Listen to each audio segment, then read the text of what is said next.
Okay. All right. Can everybody hear me and see me okay? Raise your hand if everything's good. Bhagavad, can you What's your music setting? set the music setting? Speaking of music,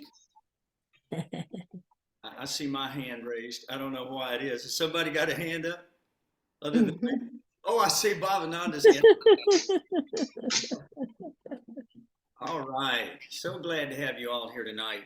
This is an important chapter for us. This is the divine and demoniac.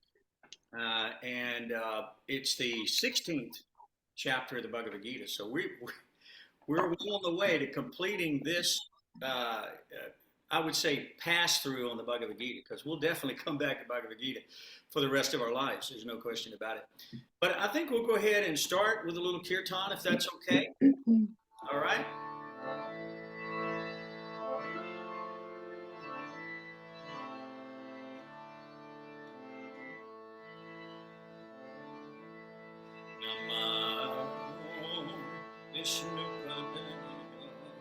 Krishna Krishna Bhutame Srimati Bhakti Vedanta Swami Niti Namane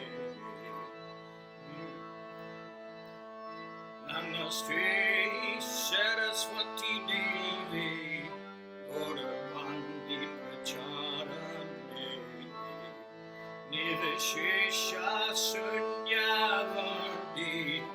Paschachari Shatarane Sri Krishna Chaitanya Prabhu Nityananda Sri Advaita Gadadhar Shivasari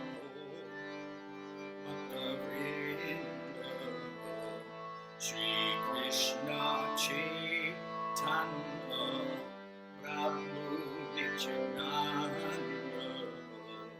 Shri Advaita Gadadhar Shivasari Bhakta-vrinda Shri Krishna Chaitanya Prabhu Nityananda Shri Advaita Gadadhar Shivasari Bhakta-vrinda Radhe Radhe Radhe Radhe Radhe Govinda Radhe Radhe Radhe Govinda Radhe Radhe Radhe Radhe Govinda Radhe Radhe Radhe Radhe Gopala Jaya Radhe Radhe Radhe Govinda Jaya Radhe Radhe Radhe Gopala Radhe Radhe Radhe Radhe Govinda Radhe Radhe Radhe Radhe Gopala Hare Krishna Hare Krishna Krishna Krishna Hare Hare Hare Rama Hare Rama Rama Rama Hare Hare Hare Krishna Hare Krishna Krishna Krishna Hare Hare Hare Rama Hare Rama Rama Rama Hare Hare Hare Krishna Hare Krishna Krishna Krishna Hare Hare Hare Rama Hare Rama Rama Rama Hare Hare Hare Krishna Hare Krishna Krishna Krishna Hare Hare Hare Rama Hare Rama Rama Rama Hare Hare Hare Krishna Krishna Krishna Hare Hare Hare Rama Hare Rama Hare Krishna Krishna Krishna Hare Hare Hare Rama Hare Rama Hare Krishna Krishna Hare Hare Hare Rama Hare Rama Hare Hare Hare Krishna Krishna Krishna Hare Hare Hare Rama Hare Rama Ram Hare Hare Hare Krishna Krishna Krishna Hare Hare Hare Rama Hare Rama Rama Rama Hare Hare Hare Krishna Krishna Krishna Krishna Hare Hare Hare Rama Hare Rama Rama Rama Hare Hare Hare Krishna Krishna Krishna Krishna Hare Hare Hare Rama Hare Rama Rama Rama Hare Hare Hare Krishna Krishna Krishna Krishna Hare Hare Hare Rama Hare Rama Rama Rama Hare Hare Hare Krishna Krishna Krishna Hare Hare Hare Rama Hare Rama Rama Hare Hare Hare Krishna Krishna Krishna Hare Hare Hare Rama Hare Rama Rama Hare Hare Hare Krishna Krishna Krishna Hare Hare Hare Rama Rama Rama Hare Hare Hare Krishna Krishna Krishna Hare Hare Hare Rama Rama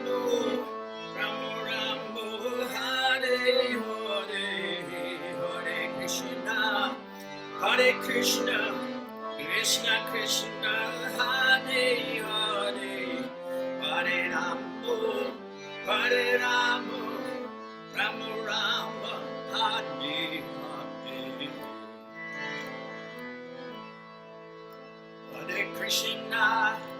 Hare Krishna Krishna Krishna Hare Hare Hare Rama Rama Rama Hare Hare Hare Krishna Krishna Krishna Hare Hare Hare Rama Rama Rama Hare Hare Jaya Govinda Jaya Jaya Gopala Jaya Jaya Radha Ramana Hari Govinda Jaya Jaya Govinda Jaya Jaya Gopala Jaya Jaya Radha Ramana Hari Govinda Jaya Jaya Govinda Jaya Jaya Gopala Jaya Jaya Radha Ramana Hari Govinda Jaya Jaya Govinda Jaya Jaya Gopala Jaya Jaya Radha Ramana Hari Govinda Jaya Hari Bol Hari Bol Hari Bol Jai Gora Hari Bol Gora Hari Bol Hari Bol Hari Bol Gora Hari Bol Nitai Gora Hari Bol Hari Bol Hari Bol Nitai Gora Hari Bol Gora Hari Bol Hari Bol Hari Bol Gora Hari Bol Oh Jaya Prabhupada Prabhupada Prabhupada Jaya Prabhupada Oh Jaya Prabhupada Prabhupada Prabhupada Jaya Jaya Prabhupada Oh Jaya Prabhupada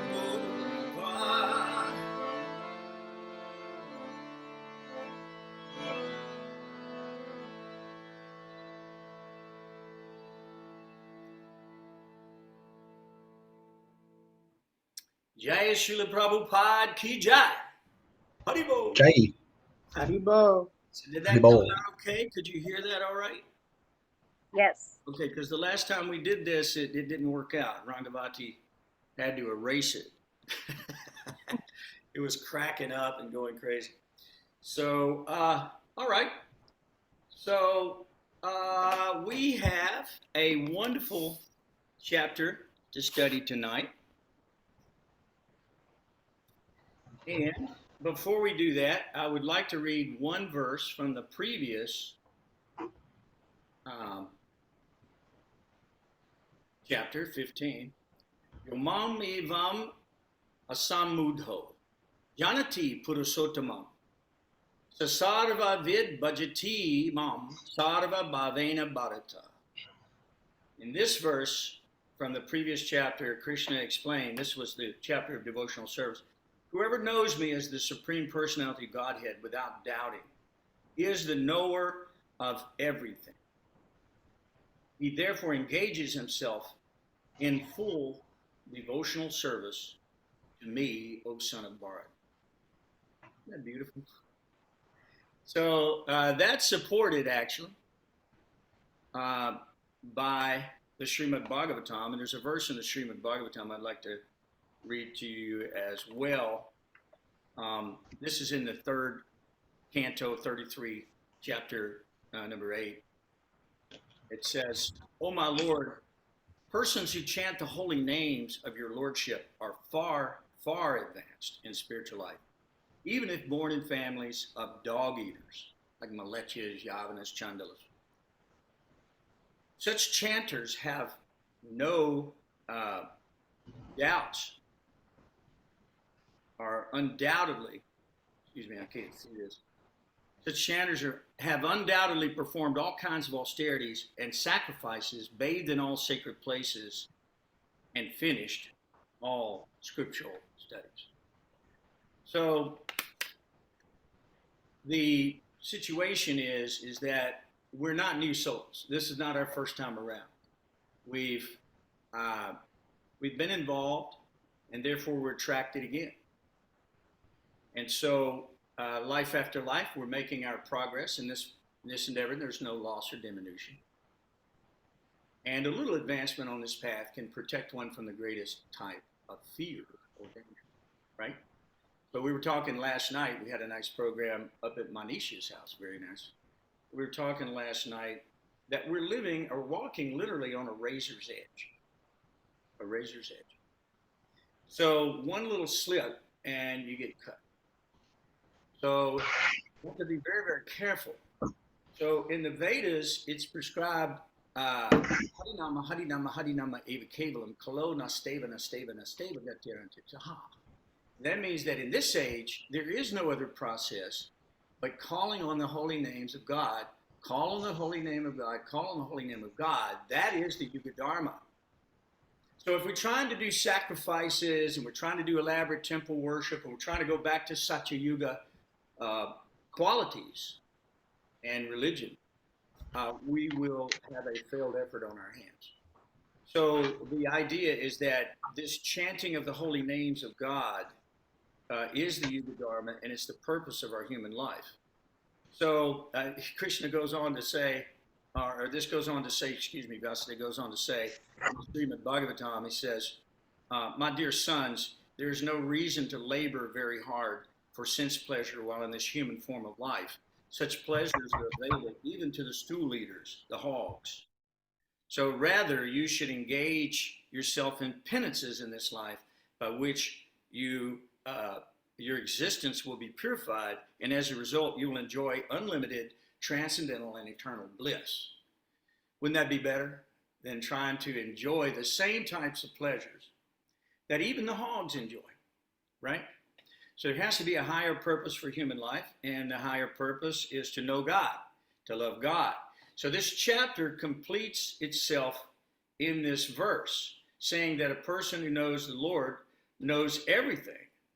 And this, he said, is the most confidential part of the Vedic scriptures. And whoever understands this will become wise, and their endeavors shall know perfection. So you are on the right path. You're following in line.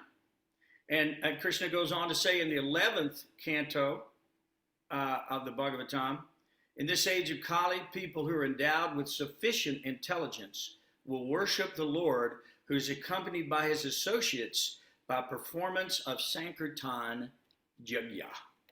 So here we are. performing Sankirtan Yajna together. It's very nice, very wonderful thing to be doing. We're having a good time singing and dancing and feasting for the Lord. Boy, you should have been there for the feast last night. You can ask Bhavananda or Raghavati. They can describe it better than me, but it was out of control. I even brought some home and ate it earlier today and had to take a nap. So you know it was good, right? All right, we're going to start then on chapter 16, the divine and demoniac natures. I just wanted to kind of liaison into this chapter. Om Namo Bhagavate Vasudevaya. Om Namo Bhagavate Vasudevaya. Om Namo Bhagavate Vasudevaya. Om Namo Bhagavate Vasudevaya. So I'll start out reading as usual, and then whoever has an interest, you're welcome to chime right on in and read some verses with us.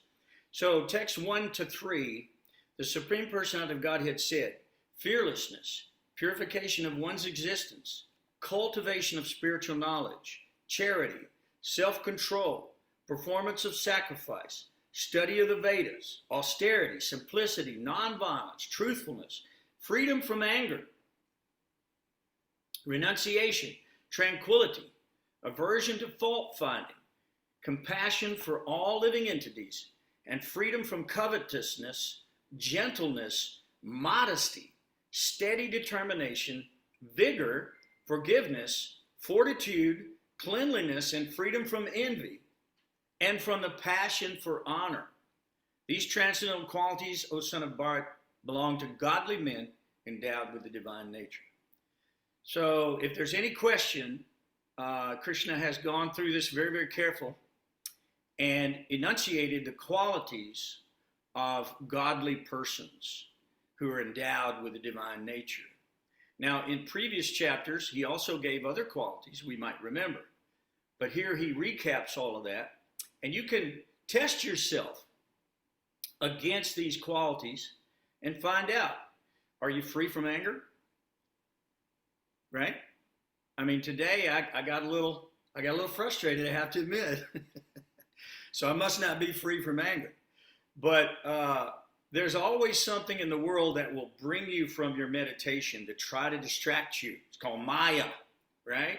So Maya's real. The illusion is real. It's always there. It's begging you to come here. It's just like an advertisement on a billboard, right? Smoke this, drink this, buy that, drive this car, eat this food, eat at Joe's, right? They want you to engage in the activities that they're promoting. So the demoniac are also promoting activities, right? So let's look at the qualities of the demoniac personalities. Text 4, pride, arrogance, conceit, anger, harshness, and ignorance. These qualities belong to those of demoniac nature, O son of Prita. So text 5, the transcendental qualities are conducive to liberation, whereas the demoniac qualities make for bondage. Do not worry, O son of Pandu, for you are born with the divine qualities. O son of Prita, in this world there are two kinds of created beings. One is called divine and the other is demoniac. I've already explained this to you at length, the divine qualities. Now hear from me of the demoniac. So this is where I'd like somebody to start reading, if you would. Who would like to go first? See a hand. I can go this time if you want, since I haven't for a while. Listen to you. It's your turn. All right, go for it. Are we starting with text 7? Yes. Okay. All right. Those who are demoniac do not know what is to be done and what is not to be done. Neither cleanliness nor proper behavior nor truth is found in them. They say that this world is unreal, with no foundation, no God in control. They say it is produced of sex desire and has no cause other than lust. Following such conclusions, the demoniac, who are lost to themselves and who have no intelligence, engage in unbeneficial, horrible works meant to destroy the world. Taking shelter of insatiable lust and absorbed in the conceit of pride and false prestige, The demoniac, thus illusioned, are always sworn to unclean work, attracted by the impermanent. They believe that to gratify the senses is the prime necessity of human civilization. Thus, until the end of life, their anxiety is immeasurable. Bound by a network of hundreds of thousands of desires and absorbed in lust and anger, they secure money by illegal means for sense gratification. Okay. Um, Yeah. You have a question? no, you want me to keep going? No, there's only 24 verses. So Okay. we'll spread it around a little bit. Who would like 13 through 15? Thank you, Drew. You're welcome. Anybody want to step up? There's Susan. Go for it, Susan. Okay, 13 through 15. The demoniac person thinks, so much wealth do I have today, and I will gain more according to my schemes. So much is mine now, and it will increase in the future more and more. He is my enemy, and I have killed him, and my other enemy will also be killed. I am the Lord of everything. I am the enjoyer. I am perfect, powerful, and happy. I am the richest man, surrounded by aristocratic relatives. There is none so powerful and happy as I am. I shall perform sacrifices. I shall give some charity, and thus I shall rejoice. In this way, such persons are deluded by ignorance. Thus perplexed by various anxieties and bound by a network of illusions, one becomes too strongly attached to sense enjoyment and falls down into hell. Self-complacent and always impudent, deluded by wealth and false prestige, they sometimes perform sacrifices in name only, without following any rules or regulations. Okay, very good. Ramanjali, I see you there. You look like you're eager to read. Thank you. Always, Thank you, Susan. always. Hare Krishna.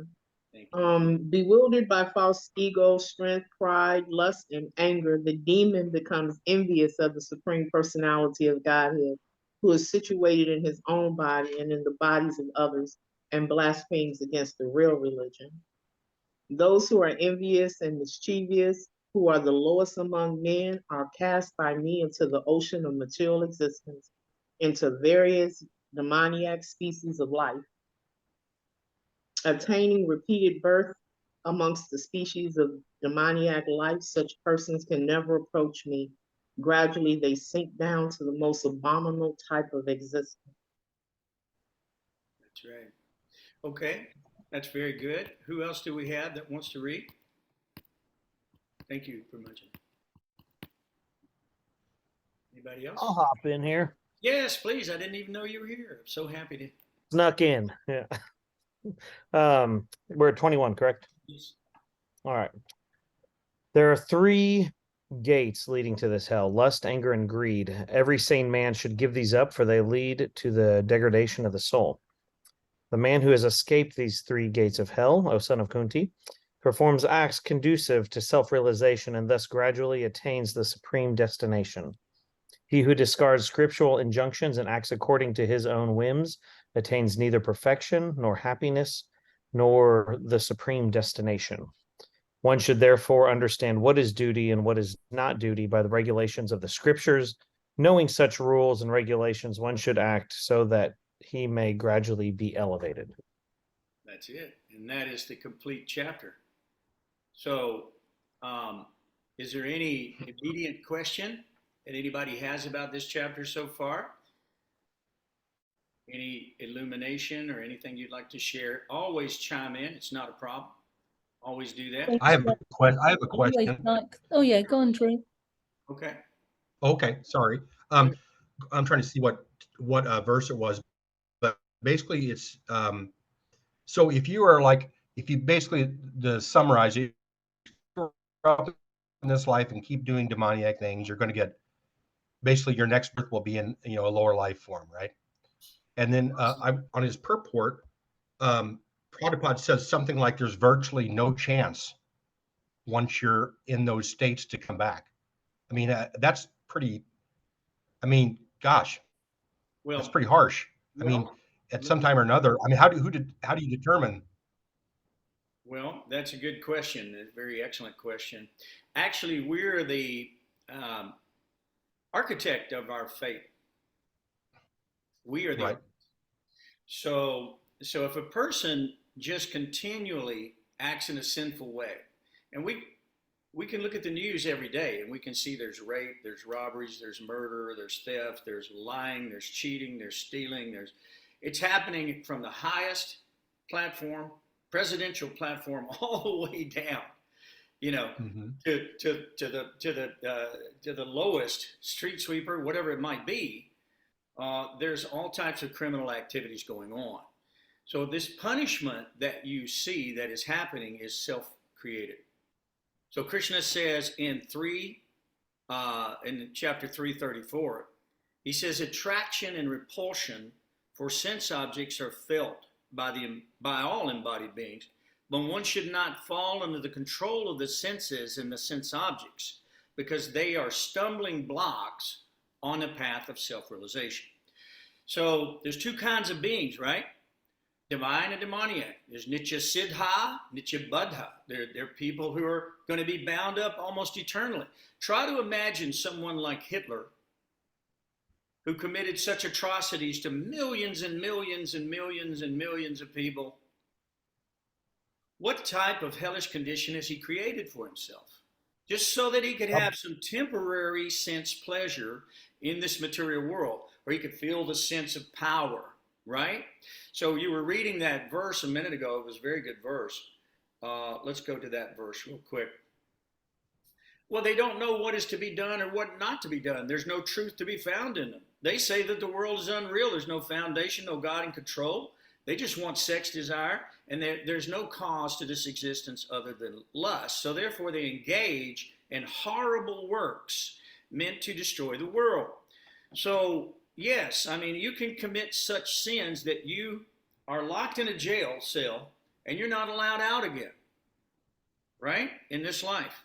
You can be a very young person and you commit an atrocity and you will not be given freedom in the world, because then you're wreaking havoc on the innocent people, right? So there has to be a jail for you. There has to be a place for you. So jail just so happens to rhyme with hell, doesn't it? Kind of interesting. That's an observation that I hadn't made before, but it just does rhyme with that. So jail is hell, isn't it? I mean, when you think about jail, you're thinking about your freedoms are gone. You have no choices. You have a concrete room and a metal bunk and a toilet, and bada bing, bada boom, there you are. So you're not allowed to hurt yourself further or to hurt anyone else further, hopefully. That would be the idea. Okay. Now, That makes sense. there are envious people, Drew. There are envious people who can fall down into a hellish condition and suffer. And there can also be rakshasas and demons of all description that you read about in the Vedas in these lower planetary systems who are so envious, right? Three gates of hell, what were they? Lust, anger, and greed, right? That's what they were. So if a person opens the door to lust, he opens the gate door to the hellish worlds. That's a fact. Because lust can cause you to be carried away like a riven cloud. Krishna describes that earlier in Bhagavad-gītā when Arjuna asked him that very important question. He said, what is it? What is it, Krishna, that causes a man, to, even of discrimination, who's attempting to control his senses, that he is carried away and he engages in these horrible acts, even against his own will, it seems like, right? Right? What does Krishna say? It is lust only, Arjuna. It is the all-devouring enemy of mankind and must be defeated at all costs. So anger must be defeated at all costs. You know, we hear these crimes of passion. When we look on television and we see these people, somebody just killed his family, killed his wife and his family. The wife killed him for his abuses because it got so atrocious and unbearable that they took that in their own hands and performed an act that now has left a ripple in the karma and their karmic retribution that they must suffer or enjoy, depending on their situation. So they take shelter of insatiable lust instead of Krishna. thinking that insatiable lust will bring them the happiness they're looking for. It is ignorance only that causes them to do that. They have to be trained in this wisdom of the Vedic literature. They have to be trained in this knowledge and understand their relationship with God, understand their duty in the world. There's a purpose for this life. It's not like they're thinking. They think it's caused by sex desire only. It's chaos. There's nothing after this. There's void after this, right? Or whatever it might be. So therefore, they have a ticket to commit these heinous activities that cause serious pain and suffering to other living entities in the world. They need to be educated, reformed in this situation. So what happens, Drew, is let's say that you fall down to the animal species. You've got to go through all those species again to come back to the human life. And it could take millions and millions and millions of years to do that. Time is eternal. Karma is not. So today, you're a human being. You're sitting in a Bhagavad-gītā class, right? How auspicious is that? Couldn't be more auspicious. You're hearing the words of Krishna to inform you, don't do these things. Please, don't do these things. Just like the voice of conscience in our heart and soul. Let's say we're getting ready to go commit a crime. The voice of conscience says, don't do it, don't do it. Finally, we shut that voice out. We try to quieten the voice of conscience. That's the super soul.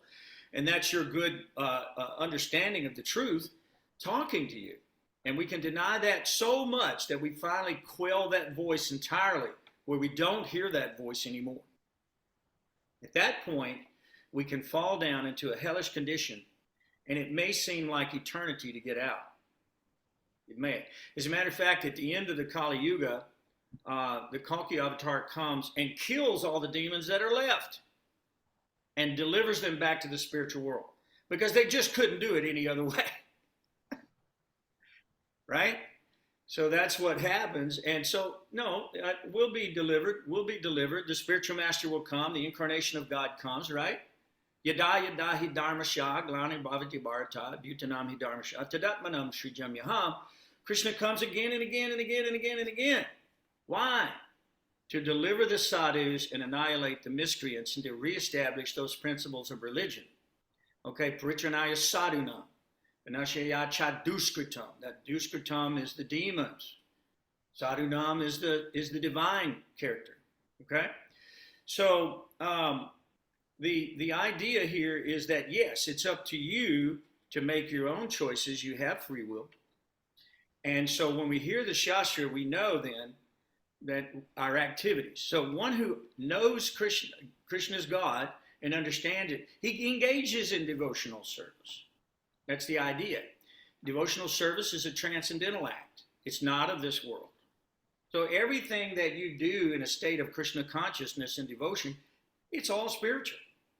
It becomes spiritualized, right? So that's the idea, is to hear the knowledge from the spiritual master. Okay? Tad vidi prani pratena, pariprasnena sevya. We want to hear from the spiritual master. We want to do seva. We want to do some service for the spiritual master, right? And in doing that, we're imparted knowledge. We're given the knowledge. I have a little ant that wants to join in the program today. He's crawling in and out of my keyboard on my computer. I think he's hungry for some prasad. He's probably a demoniac, former demoniac human being that's trying to hear the words of spiritual, elevated spiritually. Could be, you never know. Well, he's hearing Krishna now, so he's going to be maybe he's in good shape. He's going to be promoted to the human species where he can understand this philosophy. So the idea is that these people are attracted by the impermanent. That's what Krishna says here. They're sworn to unclean work. They're fully illusioned, and they're attracted by the impermanent. But Krishna says that the wise man does not take pleasure in these impermanent activities, right? You shouldn't do that. You don't want to do that. And when you do that, you get temporary results in the material world. So the idea behind that is we don't want to. Here's what it is. It goes. Krishna says, "Namam duskritino mudha prapadyante naradhama." Okay, So those miscreants who are grossly foolish, lowest among mankind, whose knowledge is being stolen by the illusion, and who partake in the atheistic nature of demons, they don't surrender. They don't do it. They won't come back to Krishna. They think that the world is here as their playground, and there's no reactions for their activities. Even in physics, it teaches for every action, there's an opposite and equal reaction. I mean, that's a physical principle. That's a law you learn in school. So knowing that, whatever you do is coming back to you, right? So you can't get away with anything. There's nothing you can get away with. The super soul is sitting in your heart. He's witnessing all of your activities. You're behind a closed door. The lights are turned off. Super soul still sees. Okay? And it's being recorded because that is your karma that you've created. Now, since you have karma, you have to take another material body in the material world. Very dangerous position. That's why we want to get out. We want to get out of the material world because we don't want to fall down into hellish conditions and suffering. Okay, we don't want to do that. And if you want to understand what hell truly is, the 5th canto will describe it to you in such a way that it will purify you so that you will wish not to do these things so that you have these reactions, right? So the demoniac person is always thinking, hey, I'm rich, I'm powerful, I'm happy, I'm going to kill my enemies, I got great schemes, right? My schemes are going to cheat Krishna. My schemes are going to cheat the populace at large, right? And I'm perfect, I'm powerful, I'm happy, I'm the Lord of everything that I see. What an ego, what pride, right? And as a result of that pride, they fall down. Now, they normally think, well, I'll do some charity, I'll do a little sacrifice, right? But they do it in name only, and they do it pridefully so that men will see them in their works in the world. In the Bible it says, he said, verily I say unto you, you have received your reward. There's no further reward for that type of penance or activity because it's done either in a mode of passion or ignorance, right? Because it's done as a show. It's done to make yourself important amongst men. So now you've got your reward. It was temporary, but that was your reward. There is no reward beyond. As a matter of fact, there is a verse in the Bible that says that when they come to see the Lord at the time of death, because be absent of the body is to be present of the Lord. And they go, Lord, Lord, didn't I do great service and sacrifice for you in this world? Didn't I give in charity? Didn't I do these things? And then the Lord says, get thee behind me, Satan, I never knew you. Because these things were not done in a sincere spirit. Just like we read a minute ago, they were done based on false ego and on temporary sense gratification. They were not done on service, selfless service to the Lord. But just like we had read earlier, that anyone who chants the holy name of the Lord is to consider to have done all these sacrifices, all these things. In the purport of that verse in the Srimad Bhagavatam, Prabhupada says, if you chant sincerely one time, right? If you chant sincerely. So the idea is, yes, you can chant, but you want to be able to chant sincerely. And so this sadhana bhakti, if we don't love God yet, by practicing this information, by learning this information, by knowing who is God, right? And understanding God's purpose for this universe and our purpose within it and our relationship with God and with all other living entities, right? By doing that, we can become purified. And we can, by knowing God, we can come to God. So that's what Krishna says. He says, after many births and deaths, who is actually in knowledge, the person who is actually in knowledge, surrenders unto me, knowing me to be the cause of all causes and all that is. Such a great soul is very rare. Very, very rare. Oh, there's my little ant friend. Come here, buddy. Come on. Sorry about that. I'm going to take him outside later. I will. I'll give him a home. So these people are deluded, thinking that they are the Lord of all they survey.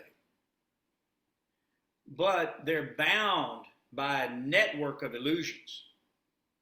They're bound by various anxieties, unlimited anxieties, Prabhupada says. You know the difference between the spiritual world and material world? One is called Vayakunta and the other is called Kunta. And what does that mean? Kunta means full of anxiety. Vayakunta means free of all anxiety. Right? So when you are following the natural laws of nature and of the universe and of God, there's a feeling of happiness that comes over you. There's a feeling of peace that comes over you. There's a feeling of tranquility that abides within you. Right? And there is an aura about you that is actually beneficial to all living entities. Because from your mouth emanates the holy names of God. And from your mouth emanates these shastric purports and principles that we're reading about, right? So you become a touchstone.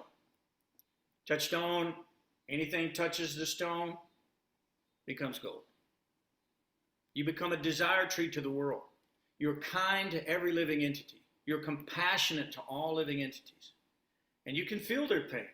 Krishna says you can know other people's pain by your own. He describes that in Bhagavad-gītā earlier. So we want to be free of this perplexity. We want to be free of these anxieties.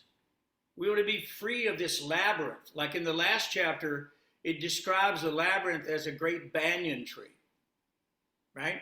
So, you know, this banyan tree that's down in Hawaii, right? I don't know if you saw the news or not, but it was burned.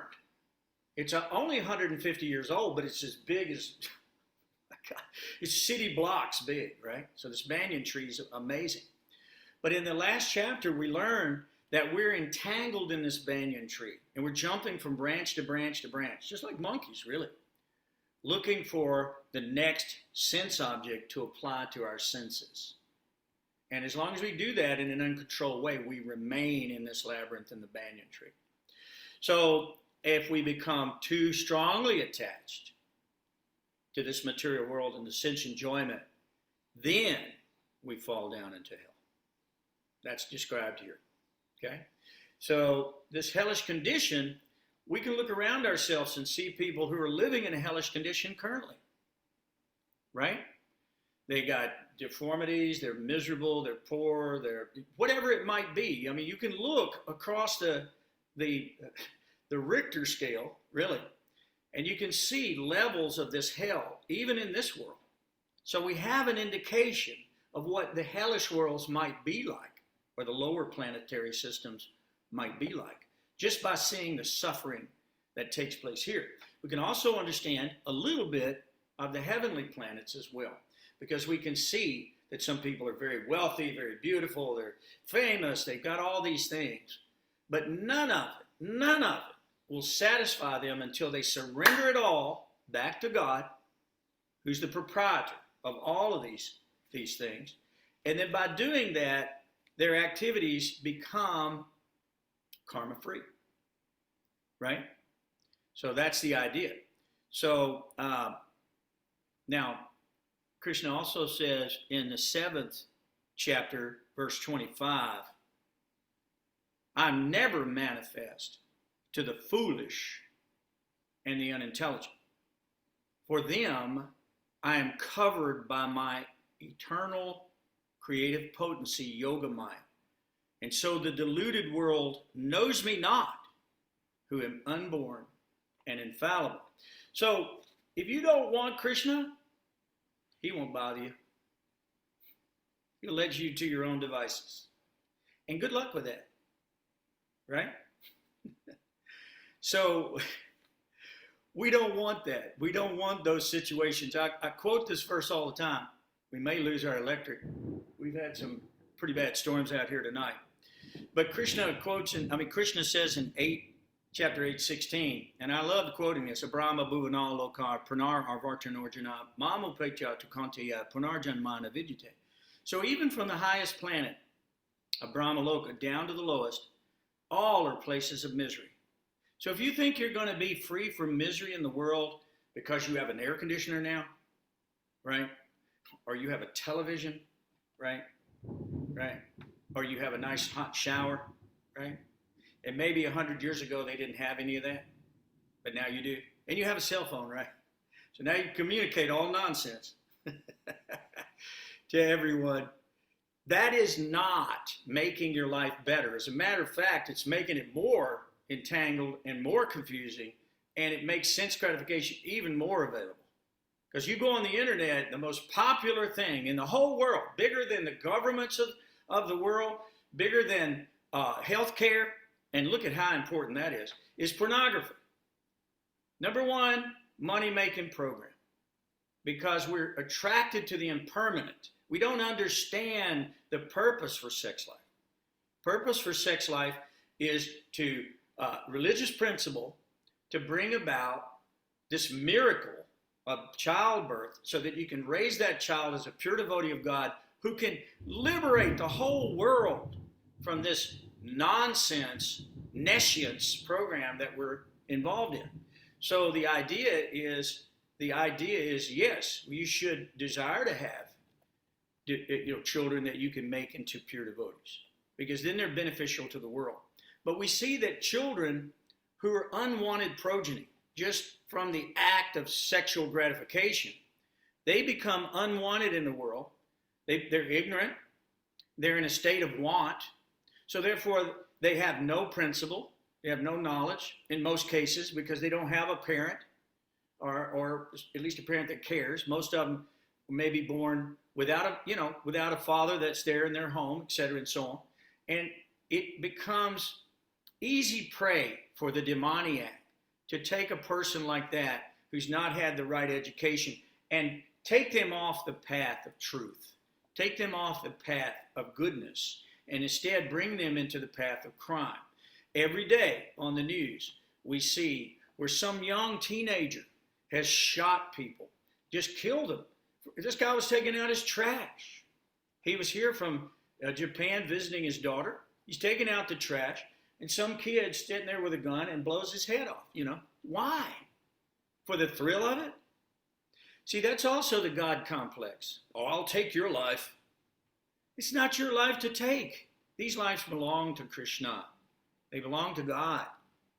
So this God complex that we have is that I am perfect, I am powerful, I am happy. I've killed all my enemies, and I will, and any other enemies that come, I will kill them also. My schemes will make me even richer, more and more and more.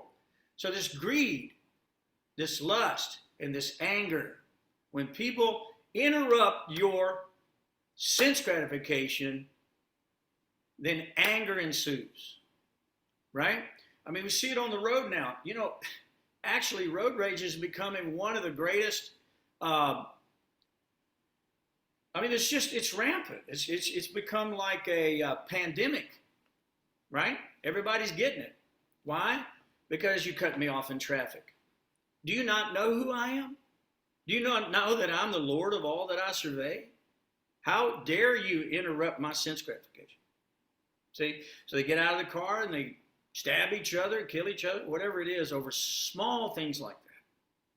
And our addictions to these things like lust cause us to go out and take what we want, rob, steal, so that we can get money by legal means to continue that addiction, as if that addiction will ever bring you satisfaction. The addiction itself normally brings early death. Okay? That's basically what you get. So the idea is to be free from all of these ahankaras. These are things that are standing in the way of your spiritual progress. They have to be given up. So it says in text 17, self-complacent, always impudent, and deluded by their wealth and false prestige. They perform these religious ceremonies in name only. They do it proudly. They're bewildered by their own false ego. They think their strength will protect them. Right? It's not possible. And then they become envious of the Supreme Personality situated in their own body. And then they blaspheme against the real religion. So, I think you get the picture. I think you're starting to get the picture here. So, it's up to us to know the truth. You're born with the responsibility as a human being to know the truth and to engage yourself in it, to follow these religious principles, and to come to a stage of transcendence. Okay? And that stage of transcendence means that I'm not this body, I'm not of this world. This is not really my home. This is not really my family. I've had millions of families. I've had all these things. Now you're here to protect them. Don't misunderstand. You've got obligation, right? But the point is that those souls that you're charged with protecting, they actually belong to God, and all protection can come from God. And God strengthens you to be able to protect them and gives you the things you need to be able to sustain your family. So therefore, we live in a state of gratitude. We live in a state of appreciation. And so our goal is to avoid sinking down to the most abominable type of existence, right? Try to imagine what an amoeba, a one-celled creature must have done to get into that spot, right? I mean, in your body, there's over 1 trillion living entities who are feeding on you, on your digestive system, your colon. Try to imagine what it must have been like for somebody to be born as a worm in stool. Try to imagine the sin that we may have committed. So this is real, guys. In this chapter, Krishna has been really nice all along, and now he's laying it out. He's giving you the facts. Attaining repeated birth and death among species of demoniac life. Right? Such persons can never approach the Lord. So in this human form of life, once you get back to this spot, you're supposed to avoid the 3 gates that lead to this hell, this lust, anger, and greed. Every sane person should give these up. They lead to the degradation of the soul, even though the soul has nothing to do with this place. Somehow or another, we've identified with the body. We think we're black, we think we're white, we think we're a woman, we think we're a man, we think we're a child, we think we're this. We're none of these things. We're an immortal soul, and our relationship is one of loving devotional service to the Supreme Lord. That's the real religion. That's the Sanatan Dharma. That is the function of every soul. It's not a religion you convert to. We're not here trying to convert people. You're already a devotee in your heart. You've forgotten. We're here trying to remind you who you are. That's what we're here to do. Just to remind you of the absolute truth that you've forgotten. That's why Krishna has to come again and again and again and again. And he sends his servants, he sends his messengers constantly to this world because we're forgetful. You know, most of the people in the world think that this is all a new creation. But the scientists say that this earth alone is billions and billions and billions of years old. But they don't know. Brahma's lifespan in this universe is as 1 trillion plus years. So we're old. I mean, we're all old. Our souls are old. Okay? And you pick up where you left off. Your soul, when it's transferred to another body, carries with it in the false ego, the intelligence, the mind, right? That proclivity that you brought from the last life, that cultivation that you did. You may have cultivated some type of obsession with sense gratification. You bring that with you to the next life. Just like the air carries the aroma. That's why we see little children, 3 years old, sitting on a stack of yellow page books playing Mozart better than you could ever imagine, or, you know, some symphony. They wonder, how is that possible that a little child, how would he know those things? He brought it with him. So these things are there. Even in the Vedas, it says to be able to learn Sanskrit, really, and understand it takes 12 lifetimes. Or to learn tabla or sitar. It takes lifetimes of practice. So you have practice for lifetimes. And it has brought you to this stage where you're inquisitive, where you want to know God, where you're feeling some either distress or inquisitive, or you have some knowledge and you want to be attracted to the Lord, right? So that's the idea. So if a person were to escape these gates of hell, he would perform acts that are conducive to self-realization, right? Conducive to self-realization. So it's that simple. We're here to perform meritorious acts to attract the Lord to us again. We've left Krishna. We're in a dark world. Spiritual master came with a torchlight of knowledge, gave us some information. Now we're here to please the spiritual master, and by doing so, Krishna will automatically be attracted. Because the spiritual master is very, very dear to Krishna. Just like if you want to get to Krishna and you go to Radha, Radha, if she introduces you to Krishna, bada bing, you're done. You're there. So we depend on the spiritual master to make those introductions for us. And therefore, we don't even really try necessarily to serve Krishna. We want to serve the spiritual master because he's serving Krishna so expertly. If we do it, our service becomes expert as well. You see what I mean? So we don't act according to our own whims. We don't do that. We act according to scriptural injunctions. You know, there's a book out years and years ago when I was a young man. It's called I'm Okay, You're Okay. I'm not okay, and neither are you. The spiritual master's okay, so we want to go to him and find out how to be okay. Remember the verse we just read. They don't know what to do. They don't know what not to do. They don't know what acts are to be performed or what acts are not to be performed. And therefore, they're like in a dark room just bumping their head against everything, right? So the light is turned on, and now we hear what that light is. So one should therefore understand what is their duty, right? And what is not their duty, according to the regulations of the scriptures.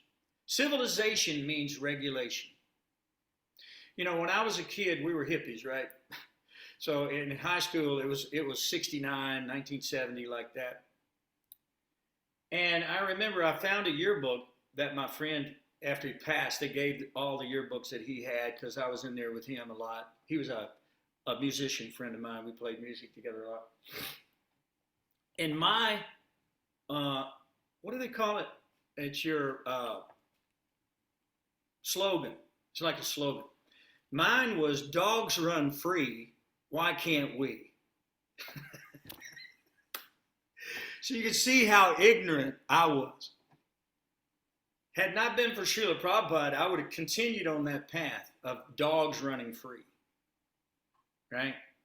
Because a dog can do anything. Dog can eat stool. Dog can have sex with any relative. Dog can do anything. Doesn't matter. Okay? So we don't want to be like that. We want to know what the scriptural injunctions are. We want to know what the regulations are. And we want to be gradually elevated. That's what we want to do. So, guys, it's 8 o'clock on the dot. And I'm going to open the floor for a couple of questions or comments or illuminations, whatever you guys may have. And then we're going to end this call. So what do you got? Premanjali Devi Dasi, you were speaking about violence and how, you know, people are murdering and killing and raping and this sort of thing. And like you were speaking about the Asian guy who was taking out his garbage and guy just standing there and just blew his head off. You know, I was taught, I don't even know where I got the information from, but that is a part of karmic reaction. That somewhere in his life, he did something, and somewhere in the other guy's life, he did something, and they're like playing it out with each other, you know? And so a lot of that stuff is going on as well.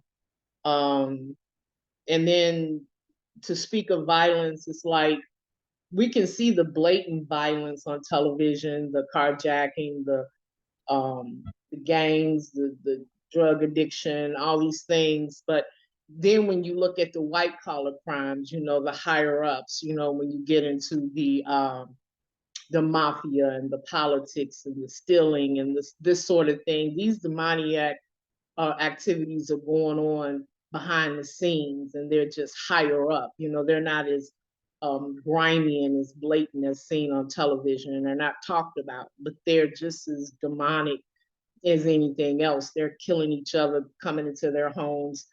They've got guards. They're killing the guards off and getting to the main person and killing them in the bed and asleep. These people have mega money, so all this kind of karmic reaction kind of thing is going on in all different levels. And I'm glad you talked about that eventually we all be saved, because Krishna is so merciful. He keeps sending, messengers, and even with Jesus went to hell to preach, to teach, to try to get the attention and to try to save people that were in hell. And so they keep trying. And then you made mention, and I didn't know that was part of it, that the annihilation, which is what Lord Shiva does, that's a form of mercy to kill everyone and just bring them home. So, and then it starts all over again, right? That's correct. So that's an excellent point, what you're making there. And I think, this divine and demoniac nature we can see all around us. We can understand it easily. There are some principles in the Bhagavad-gītā that may not be as easily understood as this chapter. But I think this is very clear, because we see good and evil.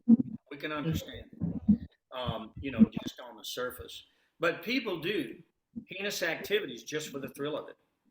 Mm-hmm. Do all these activities. There was a song when I was a kid that Johnny Cash wrote. He said, I killed a man just to watch him die. And as a child, when I heard that, I thought, what? How is that possible that someone could do that? But people do that because it gives them that God complex. It gives them that rush, that adrenaline, that thrill that they're looking for. And it entangles them further and further and further and brings them down into the lowest species of life, where it could be almost eternality to get out. I mean, it really could. As far as we're concerned, with 100 years of life, it is eternality. You understand what I'm saying? So we sense it as an eternal damnation in a way. But so what we have to do is get this message out. And you folks are pious people. You're interested in this divine nature. You're interested in this instruction of God. You want to apply these things to your life.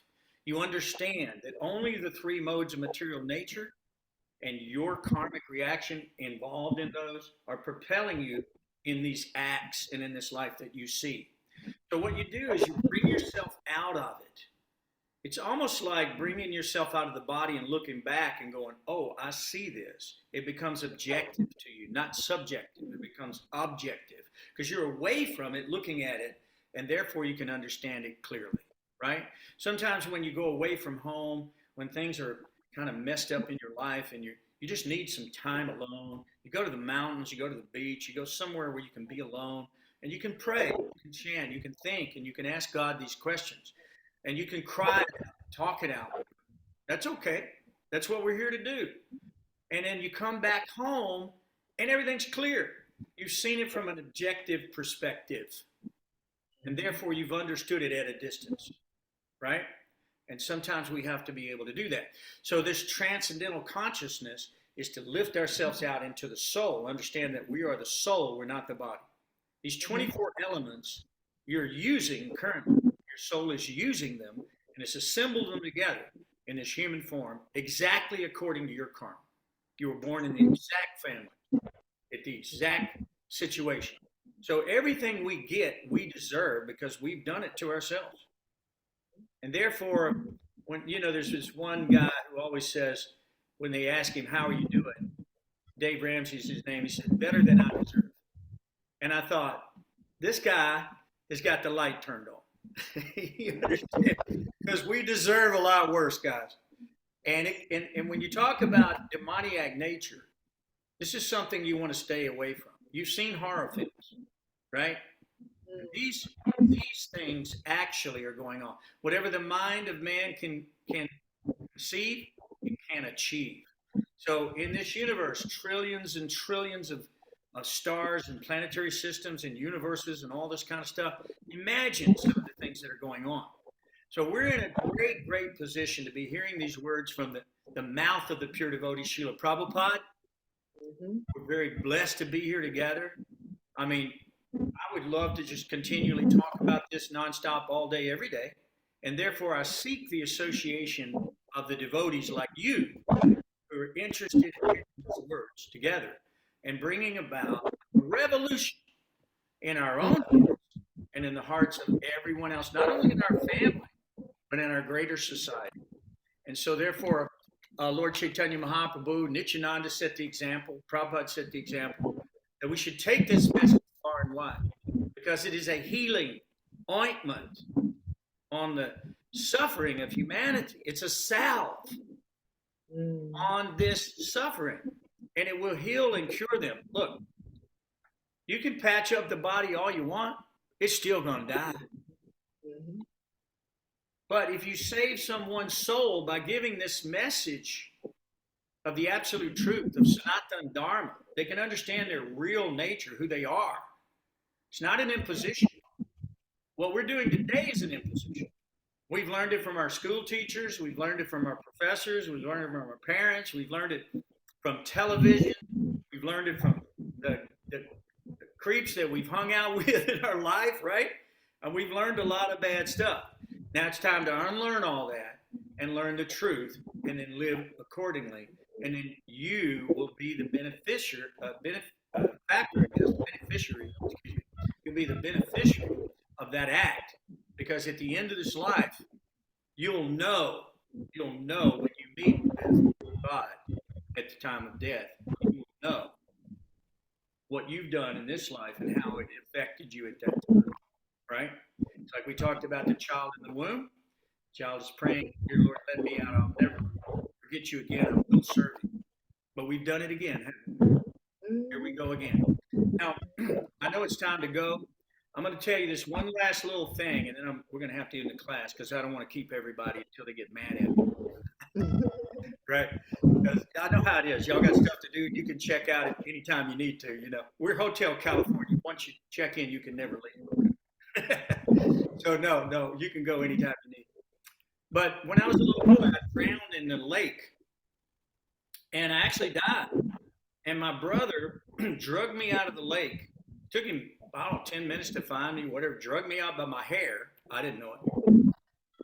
And he kept beating on me and beating on me and beating on me and beating on me.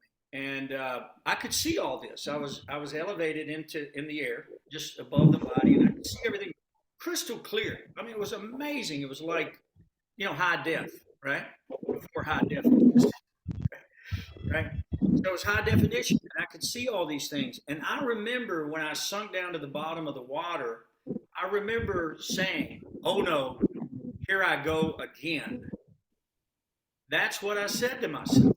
And I thought, what? And then I died. I drowned. And then my brother, he was beating on me, and I was yelling at him, but he couldn't hear me. He couldn't hear me. My body was laying there, a little young body. And he kept hitting me and hitting me and hitting me. And I wanted to go. I could see figures in the sky, above. I wanted to go there. I felt really good about going there, but not going back to the body. It was a perfect little body, but I didn't want to go back, right, to that hellish condition. And finally, my brother screamed out, "If you die, Daddy will kill me." So this was his motivation. He didn't want my dad to kill him. So what he did was he just, with all his might, he hit me right here with this bone, whatever that is, and it caused that reaction. And I just threw up all this water out of my lungs, and I felt myself snap right back in the body. And I thought to myself, oh no. And I suffered and suffered and suffered. And now I'm 70 years old and I'm still suffering. But I'm trying to surrender to the Lord. And I'm doing, what I can to do that. And we all have to do that. We all have to do what we can. And one of the best ways to surrender to the Lord is give the information to someone else, right? Because if you're doing that, you're in the right spot. You feel good about that, right? So that is my solace in life. I knew that I had an immortal soul. I knew it wasn't the body at that time because the body and the soul were separated for a moment. And I could see the difference between the two. And ever since that day, I've been trying to get back to that realization. And somehow or another, Prabhupada came to the Western world.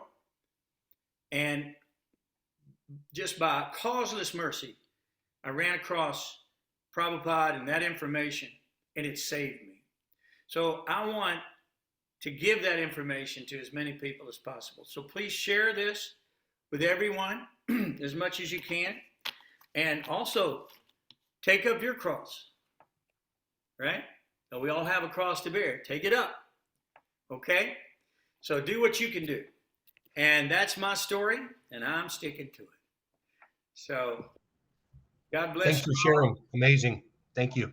Thank you. That story, one of these days, I'll give you all the details about that. But that was a turning point for me. I can tell you. All right? Any other thing you got? Anything else? Okay, guys. I'm going to sign off. Hare Krishna. So Hare Krishna. Krishna, thank you. so much for coming. Haribol.